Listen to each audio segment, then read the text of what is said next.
अपना दान ले जाना। जैसे हम आप भी चाहते हैं तो कोई भाई गेहूं लाद के तो गया नहीं, गंगा पुत्र कहता है कि भाई संकल्प कर दो, हम आएंगे तुम्हारे यहाँ से ले जाएंगे। तो विपुल दान वही देव न दीन्हे, सबको मिला खूब दान दिया हर्ष आदिक। अब क्या हुआ, गादि सोन तब कथा सुनाई, जेहि प्रकार सुर सर मई आई। गंगा जी के उत्पत्ति की कथा सुनाते हैं। हम आप जहां बैठे हैं इसको कहते हैं मृतलोक, भूलोक, भूतल। इसके आगे बढ़िए तो कुबेर की नगरी मिलती है, यक्षाधिक की नगरी, और आगे बढ़िए तो इंद्र की अलकापुरी, और थोड़ा आगे चले जाइए भगवान शिव का कैलाश मानसरोवर, और आगे चले जाइए तो ब्रह्मा जी का ब्रह्मलोक, और आगे बढ़िए तो फिर भगवान का वैकुंठ धाम, और आगे बढ़िए तो सत्यलोक धाम, और आगे चले जाइए तो गोलोक धाम, जहां पर भगवान श्री कृष्ण सदैव अपनी सखियों के साथ में राधा जी, विशाखा जी आदि आदि सब वहां रहती हैं। गंगा रहती है, यमुना रहती है, सरयू रहती है, शतद्रु रहती है, क्षिप्रवती रहती है, जितनी भी नदियां हैं सब वहां पर देवी स्वरूप रूप रहती हैं। भगवान श्री कृष्ण को एक दिन परिहास करने का विचार हुआ, तो गंगा जी से कहा तो हमारी गोदी में बैठ जाओ। गंगा जी गोदी में बैठ गई भगवान श्री कृष्ण के। तो राधिका जी के पगनूपुर की जब ध्वनि सुना कि राधा जी भी चली आ रही है, तो जो पीताम्बर था उसी को होड़ करके गंगा जी को अपने में ऐसे करके ढक लिया कि गंगा जी न दिखाई पड़े। और राधा जी ने पूछा ये क्या काम है, माला जप रहा हूं, और कान में कह रहे हैं कि तुम जल्दी से जल बन जा। भगवान की लीला है, लीला में सत्यता नहीं होती है, केवल करने के लिए। रात भर में मान लीजिए कोई आपका रिश्तेदार है और वहां कोई पात्र बनाया गया, इसका मतलब नहीं कि लीला में वही वो करता ही रहेगा या बना ही रहेगा, नहीं, फिर अपने वास्तविक स्वरूप में आएगा। तो लीला करनी है। तो राधा जी ने पूछा ये क्या है, कहा मैं माला जप रहा हूं, और कान में कहा तुम बन जाओ जल। तो जल बन गई, और नख के नखाग्र से निकलकर वरुणा और अस्सी दो स्थान है, उसी के बीच में पंचकोशी गंगा आकर के निवास करती है। आइए गोस्वामी जी के शब्दों में, नख निरुगता, नाखून से निकली है, नख निरुगता सुरवंदिता, त्रैलोक के पावनी सुरवंदिता।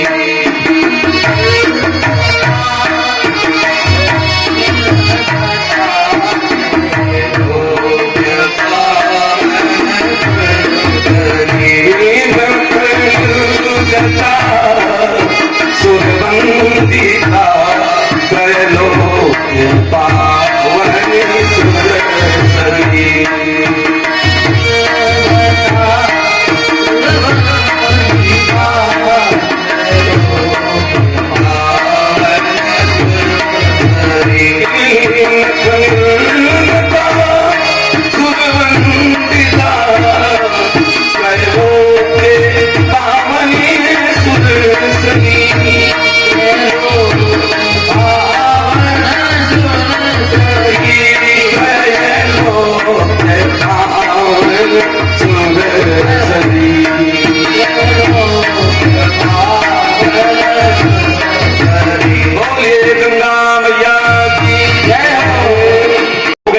तब जाकर के भगीरथ ने तपस्या करी।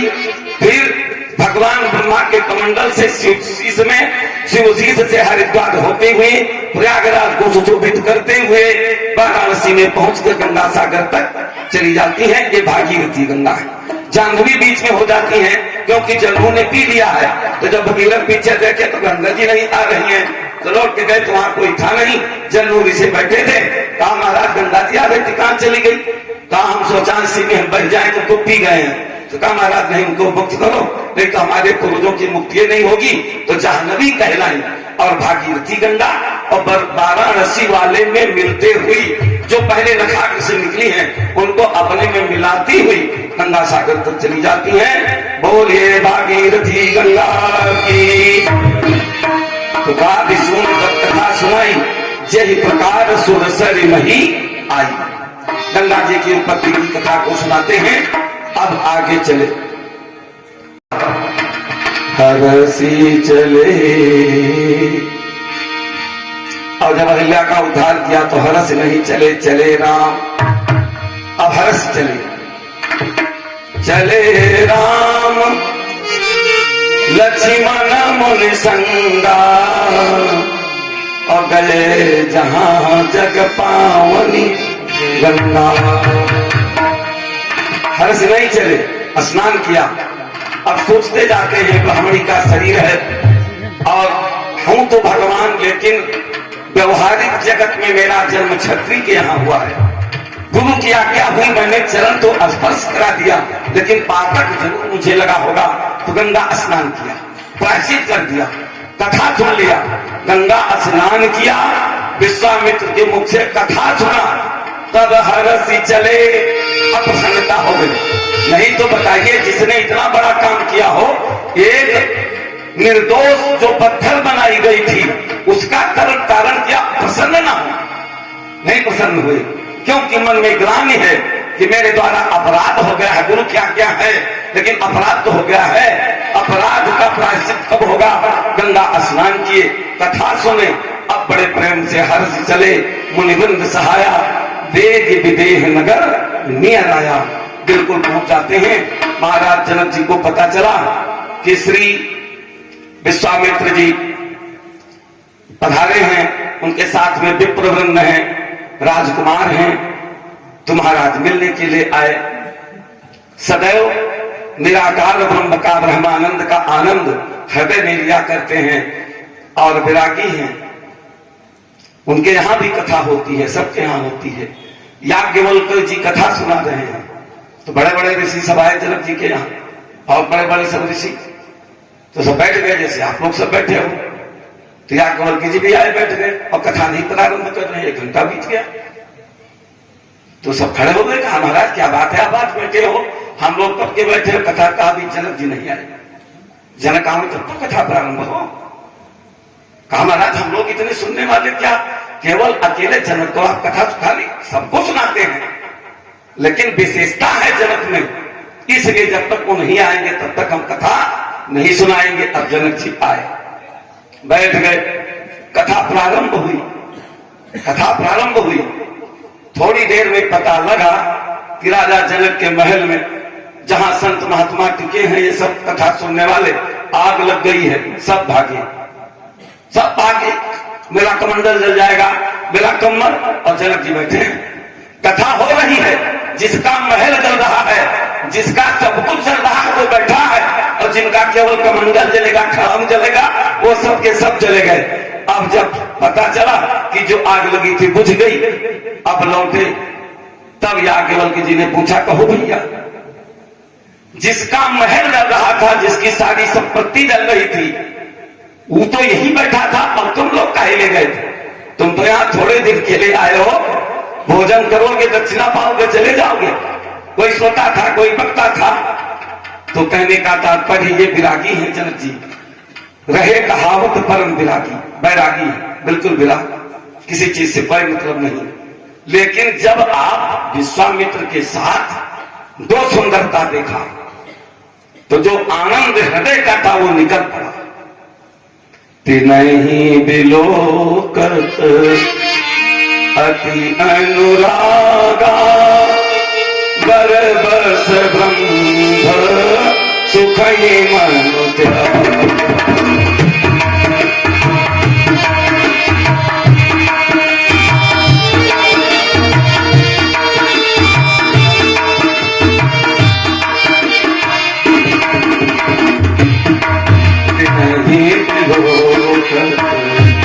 अति अनुरागा, बरबस ब्रह्म सुखई मनु त्यागा।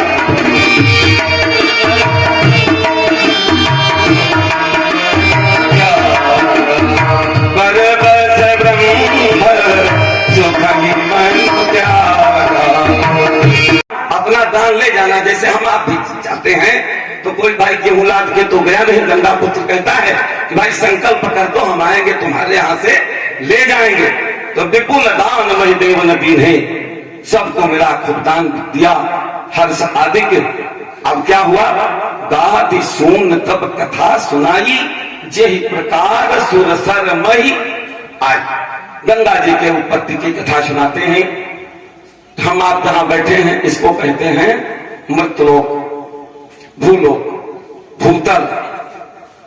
इसके आगे बढ़िए तो कुबेर की नगरी मिलती है, यक्षाधिक की नगरी, और आगे बढ़िए तो इंद्र की अलकापुरी, और थोड़ा आगे चले जाइए भगवान शिव का कैलाश मानसरोवर, और आगे चले जाइए तो ब्रह्मा जी का ब्रह्मलोक, और आगे बढ़िए तो फिर भगवान का वैकुंठ धाम, और आगे बढ़िए तो सत्यलोक धाम, और आगे चले जाइए तो गोलोक धाम, जहां पर भगवान श्री कृष्ण सदैव अपनी सखियों के साथ में राधा जी, विशाखा जी आदि आदि सब वहां रहती हैं।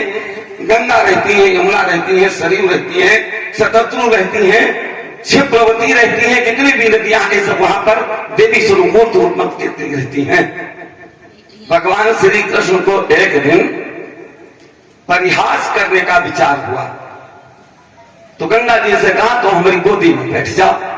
गंगा जी गोदी में बैठ गई भगवान श्री कृष्ण के। तो राधिका जी के पगनूपुर की जब ध्वनि सुना कि राधा जी भी चली आ रही है, तो जो पीताम्बर था उसी को होड़ करके गंगा जी को अपने में ऐसे करके ढक लिया कि गंगा जी न दिखाई पड़े। और राधा जी ने पूछा ये क्या काम है, माला जप रहा हूं, और कान में कह रहे हैं कि तुम जल्दी से जल बन जाए। भगवान की लीला है, लीला में सत्यता नहीं होती है, केवल करने के लिए। रात भर में मान लीजिए कोई आपका रिश्तेदार है और वहां कोई पात्र बनाया गया, इसका मतलब नहीं कि लीला में वही वो करता ही रहेगा या बना ही रहेगा, नहीं, फिर अपने वास्तविक स्वरूप में आएगा। तो लीला करनी है। तो राधा जी ने पूछा ये क्या है, कहा मैं माला जप रहा हूं, और कान में कहा तुम बन जाओ जल।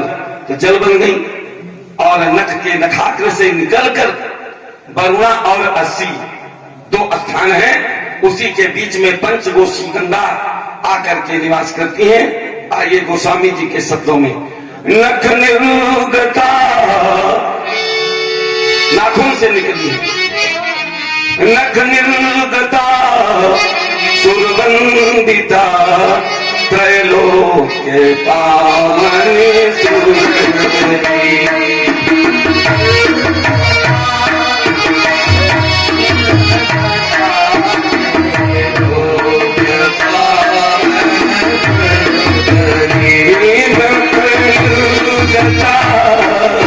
सुरवंदिता त्रैलोक पावन सुरसरी।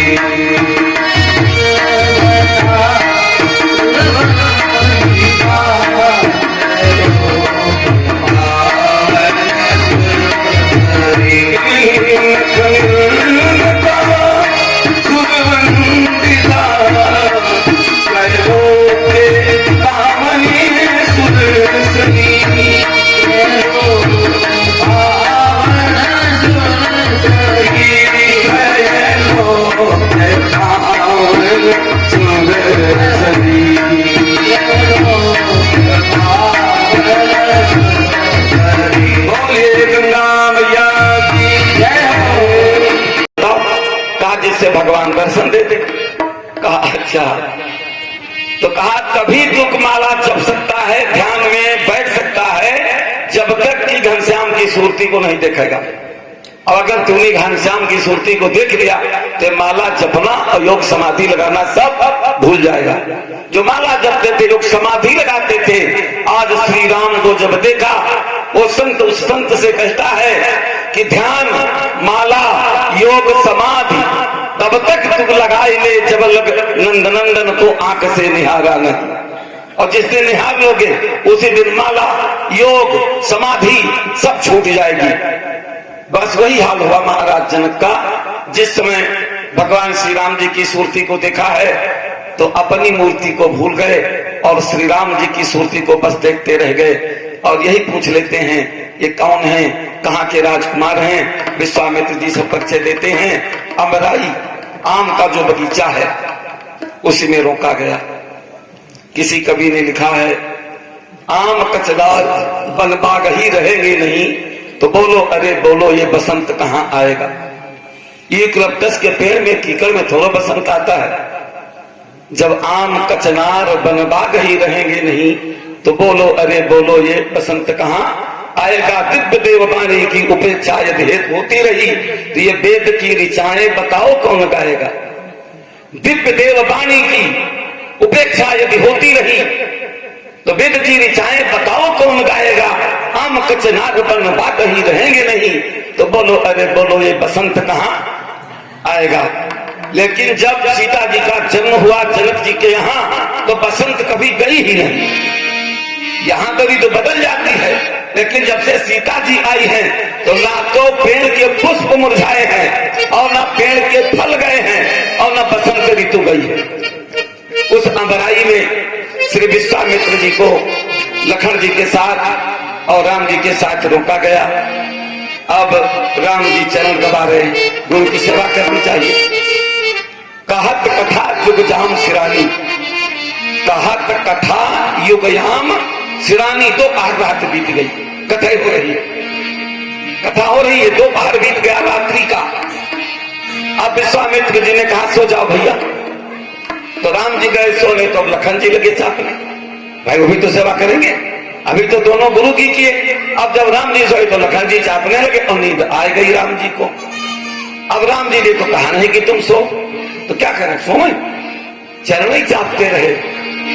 उठे लखन निस विगत सोनी अरुण सिखा धुनि कान, गुरुदेव पहले जगतपति जागे राम सुजान। जो सोया था वो जागा और जो बेचारा रात भर चल नहीं चाहता रहा तो उठे। जो मुर्गा बोला अरुण सिखा धुनि कान तो उठे लखन निस विगत सुनी अरुण सिखा धुनि कान।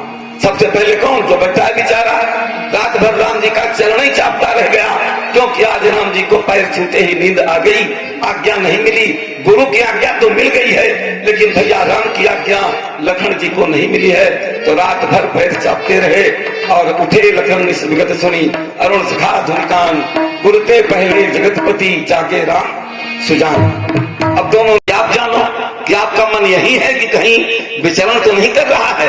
ये सब में होता है, रहता है कोई कहीं और उसका मन होता है कहीं दूसरी जगह। अब माली ने कहा हम तो कभी नहाए नहीं हैं, कहो तो फूल ला करके दे दें। कहा नहीं तुम नहीं, हम स्वयं अपने हाथ से फूल लेंगे।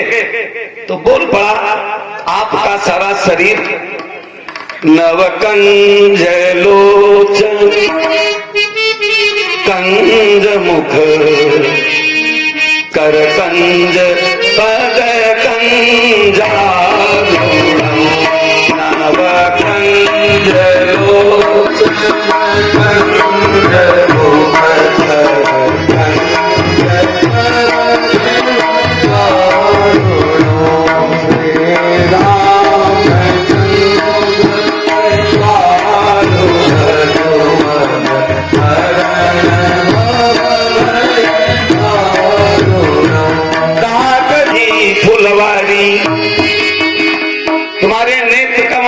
मुख कमल, तुम्हारा कर कमल, तुम्हारा पद कमल, तो वही जा करके दे दो।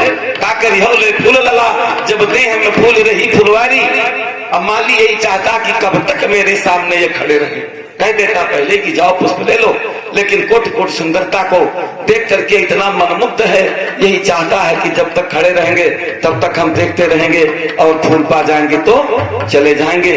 अंत तो गत्ता प्रवेश करने की तो आज्ञा दिया, लेकिन कहा प्रभु एक बात है, लखन लाल जी से तोड़वाना फूल, आप मत तोड़ना। राम जी ने कहा उसमें क्या भाई, गुरु की पूजा की सेवा है तो मैं भी उसमें फूल डालना, आप न तोड़ना। मैंने सुना है, मैंने सुना है प्रभु, आपकी पगधूरी से मैंने सुना है, पग के पर से पथरा तरीगे, मैंने सुना। प्रभु अगर आप कहीं मेरी पुष्पाटिका में गए और ये तो पेड़ छू लिया, आपका पैर लग गया तो बताइए क्या होगा, आप जरा सोचिएगा। जादू बड़े तुम जानत हो, कहूं जादू की फूंक हो चली जाई है, तो पग के पर से पथरा तरीगे और करके पर से बिरवा, तो हमारी तो कुछ खाई नष्ट हो जाएगी। तो आप कृपा करिए लखनलाल जी से फूल तोड़वाइएगा। गए तो श्री राम ऐसा विनोद करते हैं कि कब तक श्री राम जी को देखता रहूं, तो विनोद के साथ फिर प्रवेश करते हैं और छोटा सा दोना है जिसमें फूल तोड़ तोड़ करके रखते हैं। आइए बस 2 लाइन में बढ़िया से बोलिएगा। फुलवारी में श्री राम जी हैं, सांवरे हैं, सलोने हैं, हाथ में दोना है और कैसे पुष्प तोड़ते हैं।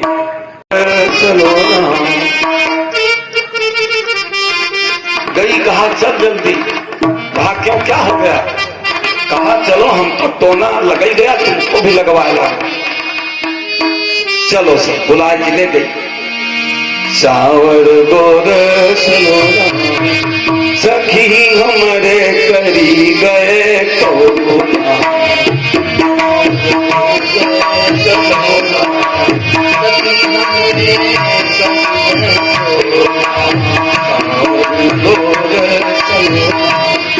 सखी हमरे करी गए टोना।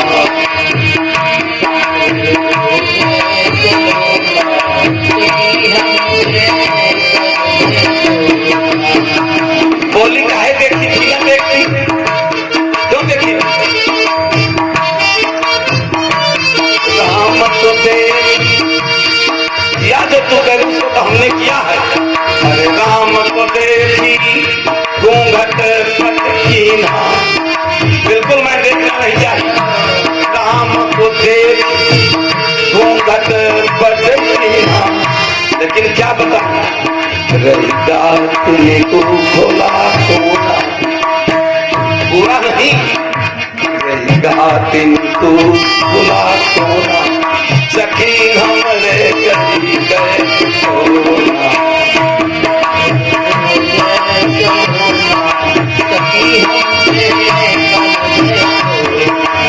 सावर गोरे सलोना सखी हमरे करी गए सोना।